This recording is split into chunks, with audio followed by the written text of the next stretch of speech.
2024 के दिल्ली विधानसभा चुनावों ने देश के राजनीतिक परिदृश्य में भूचाल ला दिया। दिल्ली के चुनाव को हम 9 पॉइंट में कवर करने वाले हैं, तो वीडियो को अंत तक जरूर देखिएगा।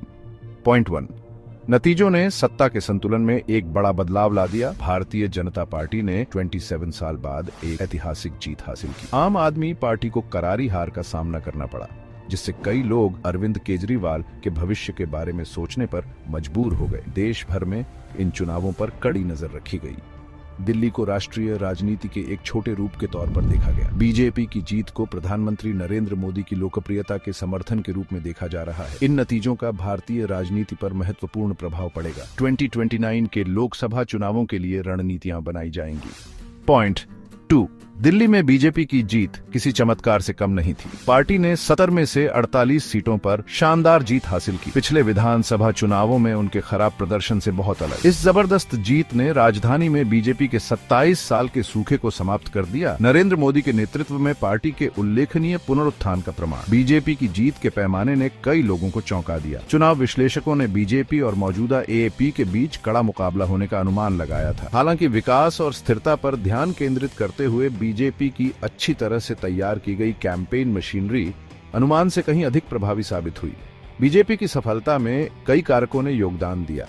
पार्टी को एएपी सरकार के खिलाफ मजबूत एंटी इनकम्बेंसी वेव का फायदा मिला। कई मतदाता एएपी के अधूरे वादों और उनके नेताओं की राजनीति की बढ़ती टकराव वाली शैली से निराश थे। इसके अलावा बीजेपी के एक मुख्यमंत्री पद के उम्मीदवार पर ध्यान केंद्रित करने के बजाय एक सामूहिक नेतृत्व को पेश करने के फैसले ने उन्हें पर्सनैलिटी पॉलिटिक्स के जाल से बचने और मतदाताओं के एक बड़े वर्ग से अपील करने की अनुमति दी। यह रणनीतिक कदम एक मास्टर स्ट्रोक साबित हुआ, क्योंकि इसने एएपी को चुनाव को केजरीवाल के नेतृत्व पर जनमत संग्रह बनाने से रोक दिया। पॉइंट 3, 2024 के दिल्ली विधानसभा चुनावों में आम आदमी पार्टी के लिए एक आश्चर्यजनक उलटफेर देखा गया। एक दशक के दबदबे के बाद पार्टी को केवल 22 सीटें हासिल करते हुए एक अपमानजनक हार का सामना करना पड़ा। इस हार ने पार्टी के भविष्य और उसकी राजनीति के ब्रांड के बारे में गंभीर सवाल खड़े कर दिए। अरविंद केजरीवाल और मनीष सिसोदिया सहित प्रमुख नेता अपने निर्वाचन क्षेत्र हार गए। बीजेपी ने एएपी के अधूरे वादों और विवादों पर प्रकाश डाला। बीजेपी ने इन कमजोरियों का फायदा उठाया, एएपी को उसके सिद्धांतों से भटकते हुए दिखाया।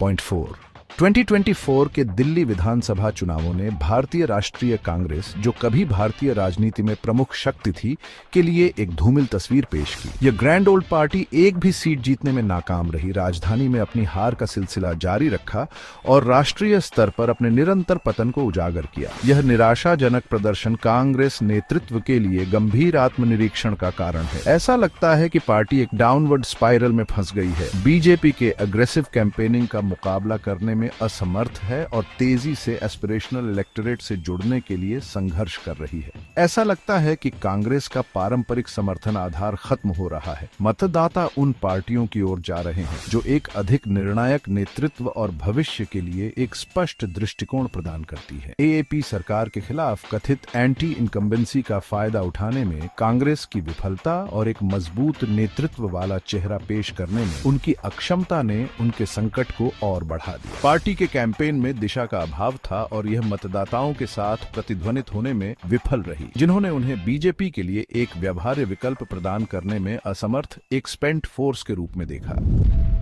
पॉइंट 5, जीत और हार की बातें, प्रमुख खिलाड़ियों की प्रतिक्रियाएं। दिल्ली चुनावों के बाद प्रमुख राजनीतिक हस्तियों की प्रतिक्रियाओं की झड़ी लग गई।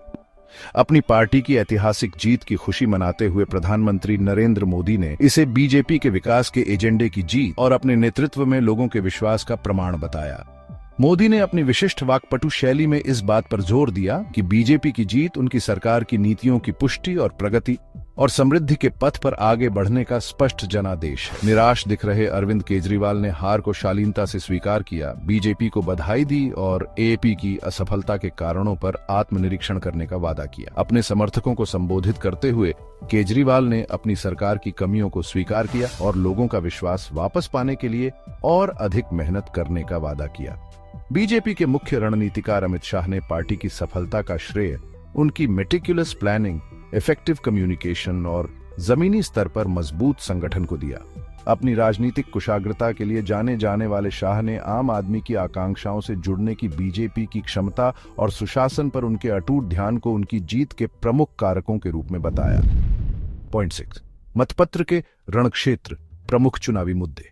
दिल्ली विधानसभा चुनाव स्थानीय शासन की चिंताओं से लेकर व्यापक राष्ट्रीय बातों तक कई मुद्दों पर लड़े गए। राजधानी पर नियंत्रण हासिल करने के लिए बीजेपी ने बहुआयामी दृष्टिकोण पर ध्यान केंद्रित किया, विकास, सुरक्षा और राष्ट्रीय गौरव के प्रति अपनी प्रतिबद्धता पर प्रकाश डाला। उन्होंने एएपी की कमियों के बारे में जनता की धारणा का प्रभावी ढंग से फायदा उठाया, एक अधिक कुशल और उत्तरदायी प्रशासन का वादा किया। दूसरी ओर एएपी ने शिक्षा, स्वास्थ्य सेवा और बुनियादी ढांचे के विकास के क्षेत्र में अपनी उपलब्धियों पर प्रकाश डालते हुए सरकार में अपने ट्रैक रिकॉर्ड का बचाव करने की कोशिश की। उन्होंने बीजेपी को आम आदमी की चिंताओं से दूर एक पार्टी के रूप में चित्रित करने का प्रयास किया। अपने कैंपेन को केजरीवाल की एक ऐसे नेता के रूप में छवि पर केंद्रित किया जो आम नागरिक की जरूरतों को समझता है। हालांकि बीजेपी का कैंपेन उनकी फॉर्मिडेबल ऑर्गेनाइजेशनल स्ट्रेंथ और केयरफुली क्राफ्टेड नैरेटिव द्वारा समर्थित जनता की राय को प्रभावित करने में अधिक प्रभावी साबित हुआ। उन्होंने बढ़ते मध्यम वर्ग की आकांक्षाओं का सफलतापूर्वक दोहन किया, उन्हें अपने शासन में बेहतर जीवन स्तर और उज्जवल भविष्य का वादा किया। पॉइंट 7, संदेह के साए, विवाद और आरोप। दिल्ली विधानसभा चुनाव विवादों और आरोपों के बिना नहीं थे। चुनावों से पहले बीजेपी और एएपी के बीच तीखी नोकझोंक देखी गई। दोनों दलों ने एक दूसरे पर भ्रष्टाचार, कुशासन और अनैतिक आचरण का आरोप लगाया। इन आरोपों और प्रत्यारोपों ने एक आरोपित माहौल बनाया जो अक्सर महत्वपूर्ण मुद्दों पर भारी पड़ता था। एएपी को परेशान करने वाले प्रमुख विवादों में से एक उनके कुछ प्रमुख नेताओं को भ्रष्टाचार और पद के दुरुपयोग के आरोप में गिरफ्तार किया जाना। इन गिरफ्तारियों को हालांकि एएपी ने राजनीति से प्रेरित बताते हुए सिरे से खारिज कर दिया, ने पार्टी की छवि को धूमिल किया और पारदर्शिता और जवाबदेही के प्रति उनकी प्रतिबद्धता पर सवाल उठाए। दूसरी ओर बीजेपी को मतदाताओं को सांप्रदायिक आधार पर ध्रुवीकृत करने के उनके कथित प्रयासों के लिए आलोचना का सामना करना पड़ा। विपक्ष ने बीजेपी पर विभाजनकारी बयानबाजी का इस्तेमाल करने और चुनावी फायदे के लिए धार्मिक भावनाओं का फायदा उठाने का आरोप लगाया। हालांकि बीजेपी ने इन आरोपों का खंडन किया और कहा कि उनका कैंपेन पूरी तरह से विकास और सुशासन पर केंद्रित था। पॉइंट 8, जनता का जनादेश, मतदान और उसका महत्व। 2025 के दिल्ली विधानसभा चुनावों में 66% से अधिक योग्य मतदाताओं ने अपने मताधिकार का प्रयोग किया, जिससे एक महत्वपूर्ण मतदान हुआ। पिछले चुनाव के आंकड़ों को पार करते हुए इस प्रभावशाली मतदान ने उच्च दांव और चुनावी प्रक्रिया में जनता की गहरी रुचि को रेखांकित किया। युवाओं में बढ़ती राजनीतिक जागरूकता सहित कई कारकों के लिए पर्याप्त मतदाता भागीदारी को जिम्मेदार ठहराया जा सकता है। नए और प्रतिस्पर्धी राजनीतिक विचारों का उदय और राजधानी की भविष्य की दिशा को आकार देने में इन चुनावों का महत्व। हालांकि उच्च मतदान का मतलब किसी विशेष पार्टी के लिए फायदा होना जरूरी नहीं है। जबकि मतदाताओं के एक वर्ग ने निरंतरता के लिए मतदान किया, अन्य लोग बदलाव की इच्छा से प्रेरित थे, जिसके परिणाम स्वरूप एक जटिल और अप्रत्याशित चुनावी परिदृश्य बना। नेक्स्ट पॉइंट, ए और लास्ट पॉइंट, पॉइंट 9, मतपत्र के परे भविष्य के लिए निहितार्थ।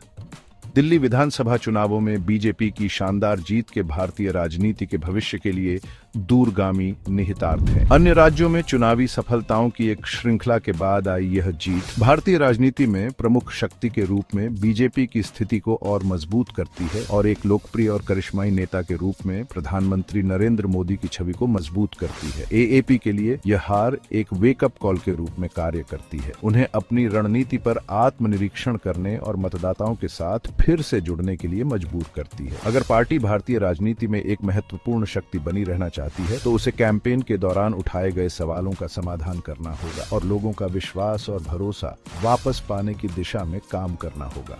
कांग्रेस, जो कभी भारत में शासन की स्वाभाविक पार्टी थी, एक अस्तित्वगत संकट का सामना कर रही है। दिल्ली में उनके निराशाजनक प्रदर्शन में स्पष्ट उनकी निरंतर गिरावट, उनके संगठन, विचारधारा और नेतृत्व में एक पूर्ण बदलाव की आवश्यकता है यदि उन्हें भारत के तेजी से बदलते राजनीतिक परिदृश्य में प्रासंगिक बने रहना है। तो दोस्तों, ये थे दिल्ली के कुछ मुद्दे और बातें। मुझे विश्वास है कि ये वीडियो आपको अच्छा लगा होगा। अगर कोई गलती हुआ हो तो कमेंट करके जरूर बताएं ताकि नेक्स्ट वीडियो में और गलती ना हो।